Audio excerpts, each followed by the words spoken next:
Hi friends, it's Katie from Katie Sees Cards. Today I'm here with my very first VR.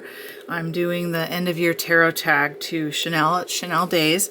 This is probably going to be the longest video I've ever made, so bear with me. We'll see how it goes. The first question is about the most used deck of the year. So this year I used the Tarot of a Witch's Garden the most. I really was excited about this. It's not like the most amazing, but it's this mass market kind of linen-y cardstock. This deck came on vacation with me. This deck went to Universal Studios. I love this Hierophant. Look at her. It's an RWS clone. The colors are really bright. There's some nice tweaks, right? Like the crow instead of the dove.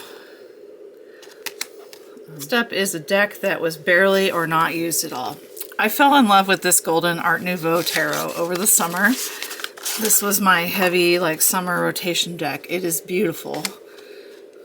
I read with this when I was camping, and you're probably like, wait, why are you talking about one that you read with? So I liked this deck so much that I thought, oh hey, I'll try the Golden Tarot of Marseille. Not so much of a winner. Again, it's got the same beautiful artwork. It's got the gilding. I'm still really struggling with the Tarot de Marseille. I tried to do a really intensive study with it as part of my Mindful Tarot cohort. And there's certain cards I like. I started reading this crazy book from Yodoworski about the tarot and the Tarot de Marseille, and it was all so brilliant. I think I binged 100 pages of that book in a weekend. But I still really, it's just not my preferred one. So unfortunately, this deck has just sat around, and I think you can really see, in the pips, it's just, they're not that different. I don't know. So maybe this deck's time will come, I'm not sure. The most recent addition to my deck collection is the Yuletide Tarot. I feel like the time between Christmas and Thanksgiving just got so short this year. I'm filming this on the 14th of December, and I'm already like, gosh, it's basically done. So I got this one mid-November just because I wanted to try to get into the Christmas spirit a little bit earlier. I have 2 kids, and they love Christmas. It's a really beautiful Queen of Swords.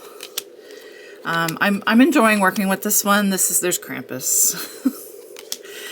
It's been my kind of tableside deck in the living room. So I flipped through it, and I've been reading with it.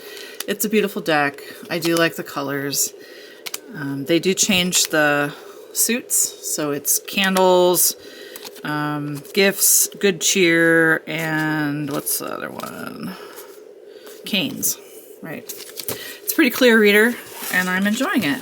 I'm not sure if I've showed this deck on the channel. A deck that is definitely not my style, but I'm finding myself absolutely loving is the Tarot Nuage. This artwork there's something kind of unnerving about it. It's beautiful. I love the color scheme. I love the little characters. I feel like the quartz are really strong in this deck, but I am using this one to do some ancestral work with my maternal grandmother. And the messages that I've gotten from her, even though I think this is not her art style either, have been really powerful and very healing this season. So shout out to the Tarot Nuage.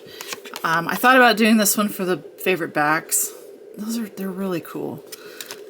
I like the energy of those backs, but I have a different deck for that one. Deck pairing that I've really been enjoying lately is the Intuition Oracle.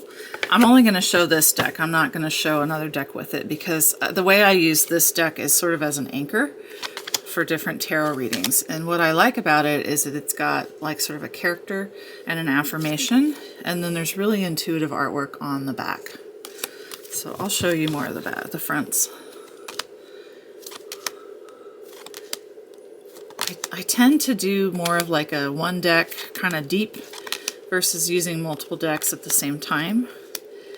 There are so many of you out there on TarotTube that do these amazing playing with pairs, and you guys make it look so beautiful and easy, and I am just not quite there.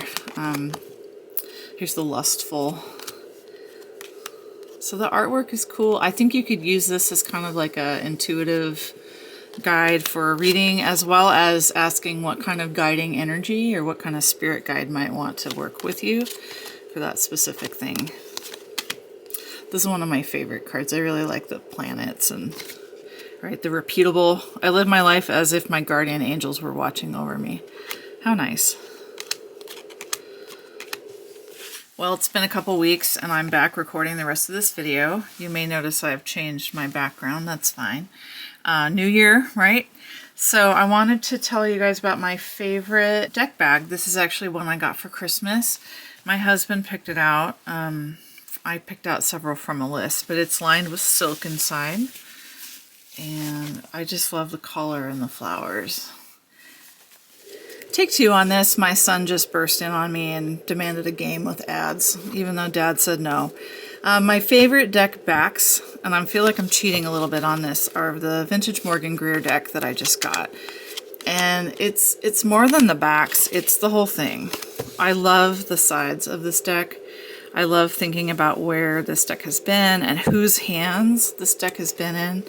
There's also a lot of beautiful like damage to the deck. Like some of it's kind of chipped. You can see up here it's a little chipped and scuffed. I know the Fool has, this is what I'm looking for. So there's a little bit of a bend in the Fool. I'm showing you the fronts, but like look at the backs. I know they're all scratched up and they're all beautiful, but it gets me excited about working with my own decks and thinking about when my decks are going to look like this and maybe who my decks are going to go to when I'm done working with them. I'm sure my kids are going to sell my tarot and my rocks and make a ton of money, but anyway, those are my favorite deck backs right now. I spent a lot of time this year working to determine what deck I was going to use for the Drop 'em 78 challenge, and this was one of my top contenders. This is the Shadowlands Tarot by, I think it's Monica Brodsky. I'm probably not saying it right. I want to show you this one as an example of my deck that I think has a really cool theme. I feel like I'm looking at, like, I can't remember the name of the artist, but this artwork reminds me of a particular artist that I saw when I was a kid. And the other thing that I really enjoy about this deck is it gives you kind of the dark stuff, but it does it in a funny and kind of not too scary and sort of cheeky way. It was really hard for me when I did pick the Nicoletta Ciccoli deck to not work with this one because this one had so much to say. But I'll show it off here as my example of a deck with a really cool theme. Look at the sword. It's like, he's like, these are mine. I love it. There she is, my favorite, the Queen of Swords, right? I feel like that sometimes, don't you? Next deck really surprised me. This is a deck that I'm in love with. This is the Tarot of Curious Creatures by Chris Ann. I debated for a long time about buying this deck. I don't like anthropomorphic animals. And there was something about this deck that I was just like, ugh, I'm not gonna like it. But I kept seeing it and I kept thinking about it. And finally one day it went on sale and I was like, you know what? Let's do it. This deck has been a deck I've absolutely loved. This is another one that when I feel kind of low bandwidth, I'll go to this deck. I can pull a whole spread. I can pull just a couple of cards. And it gives me the insight that I need in a way that is just, it's sweet and silly and on point and just kind of ridiculous. I do like this Fool 2.0 card. Usually I don't work with like the additional cards in the deck, but the Fool 2.0, I like how, you know, she's grown up into this crazy dog lady and she's like ready to do it. A deck that I wish existed is a better Harry Potter tarot. This is the Harry Potter Magical Meditations Oracle deck guidebook. I have the cards somewhere.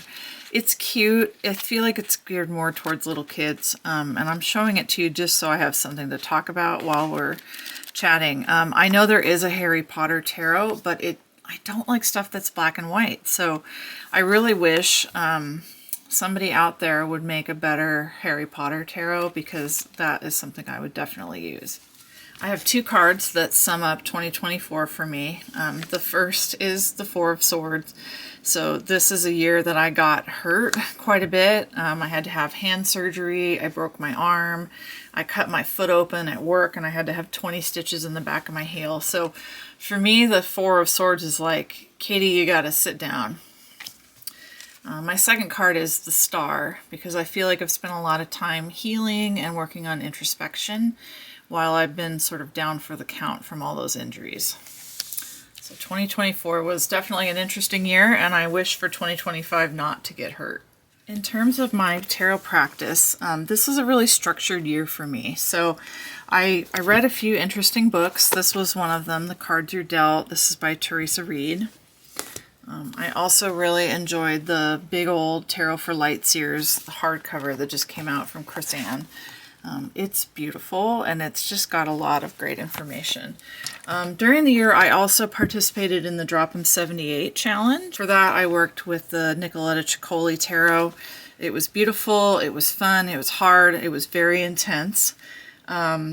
I also joined the Mindful Tarot cohort, so I've been working, that Drop 'em 78 was part of that. I've been working with those people and it's been amazing. And then I'm also on my fourth volume of my tarot grimoire. So what I do with that is I do a little deck interview and some, not so much pairings, but like key points for each deck. My card for 2025 is the King of Swords. This is a card from the Nicoletta Ciccoli Tarot. So at the end of the Drop 'em 78 challenge, what we did was we pulled a Wheel of Life spread, and this was my hub card. So it's the center, and then there are like different cards that go around the clock face almost, like for each month. And this was my hub, so this is kind of my center guiding focus for the year. I absolutely love this card. When I was working during the Drop 'em 78, I just really identified with this lady. I spent pages and pages and pages writing about how beautiful she was, and you know, the energy, the tornado energy going into her paper, and it's just like blowing everything everywhere. I have some intense things coming up. I know this year is going to be interesting, and the King of Swords is definitely going to guide me through it. I will continue to work with the Nicoletta Ciccoli Tarot. Like I said, I did an exit interview for this deck at the end of the challenge, and it's creepy. And I feel like during the challenge I focused so much on how creepy it was, but it's actually really sweet, and it had some really sweet messages for me. So if you haven't checked out this deck, don't be too alarmed by some of the imagery is a little, I don't know, triggering. Let me pull an example of that, like this one. If you're an empath, your heart breaks looking at something like that, right? It's like her childhood is over and she's being escorted off to wherever by her animal friend guardian. Another one from that deck that's kind of hard to look at is this one, right? What lurks around the corner from you. And the last one, it might take me a second to find it. Here's another one.